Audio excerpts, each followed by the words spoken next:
नमस्कार दोस्तों, मैं डॉक्टर कैलाश आज आपको कैक्टस ग्रैंडिफ्लोरस होम्योपैथिक मेडिसिन के बारे में बताऊंगा। इसका कॉमन नेम है नाइट ब्लूमिंग सेरस। इसको प्रूव किया था डॉक्टर रूबिनी ने। इसका फैमिली नेम है कैक्टेसी। इंट्रोडक्शन की अगर हम बात करें तो the mother tincture is prepared from the young tender branches and flowers. It closely resembles aconite in producing general rigor followed by much heat and sweat, pain, hemorrhage and acute congestion in head and chest.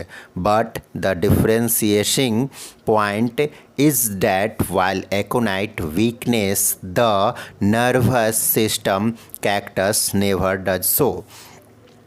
Sphere of action की बात करें, it acts on heart, blood vessels, uterus and ovary in particular and the head and body in general. Clinically अगर हम इसको देखते हैं तो इसे एंजाइना पेक्टोरिस में यूज़ किया जाता है, एपोप्लेक्सी में यूज़ किया जाता है, अस्थमा में, ब्रेन अफेक्शन में, फीवर में, हेमेचूरिया में, हार्ट अफेक्शंस में, लंग्स अफेक्शंस में, रिस्पायरेटरी ट्रबल्स में, साथ ही साथ रूमेटिज्म में भी इसको यूज कर सकते हैं. पैथोजेनेसिस की अगर हम बात करें, it produces all type of over acting of the heart from nervous palpitation to acute condition, hypertrophy due to valvular disease, angina pectoris and chronic palpitation etc. Constitution की बात करें, फिजिकल मेकअप होता है प्लेथोरिक, फुल ब्लडेड पर्सन्स. टेम्परामेंट इनके होते हैं सैंगुनिन temperament होता है, हीट एंड कोल्ड रिलेशन में होता है, neither hot nor chilly. Miasm की बात करें तो ये 16 मियाज्म के होते हैं.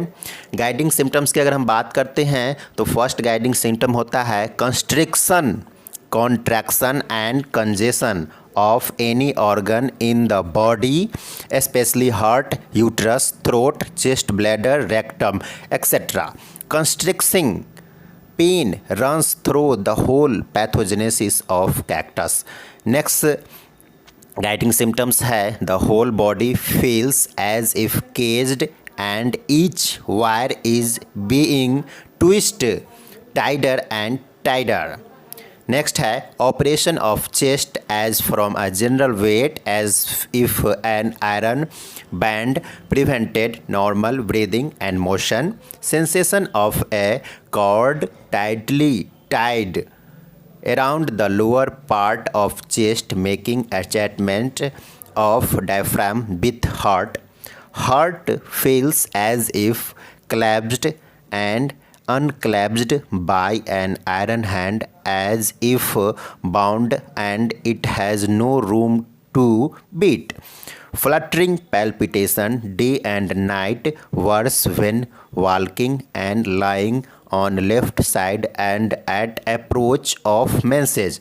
Pains everywhere, darting and springing up like a chain of lightning and pressing with a sharp voice like grip only to be renewed again. Hemorrhage from nose, lungs, stomach, rectum, bladder etc. Cactus has the weakness and coldness of the extremities which characterize many heart disease. There is vertigo on deep breathing, dreams of falling down during sleep, fear of death because he believes that the disease is incurable. Menstrual flow ceases when lying down.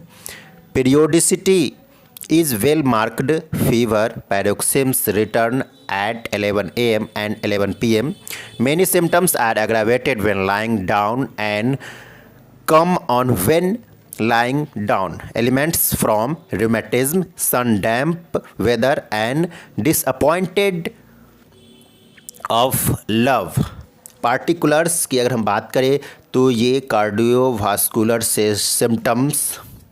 Particulars की अगर बात करें तो ये heart के लिए काफ़ी अच्छी होती है और फीवर के लिए भी काफ़ी अच्छी होती है। इसके जनरल मोडालिटीज़ की बात करें तो इसका एग्रावेशन होता है at 11 AM and 11 PM and lying on left side. Amelioration की अगर हम बात करें by sleep, rest, fresh and open air. Relation की अगर हम बात करें cactus is antidoted by aconite and camphor. दोस्तों ये थे कैक्टस ग्रैंडिफ्लोरस के बारे में ड्रग पिक्चर। दोस्तों ये वीडियो पसंद आया हो तो इसे लाइक, शेयर एंड सब्सक्राइब ज़रूर कर दीजिएगा। Thank you for watching.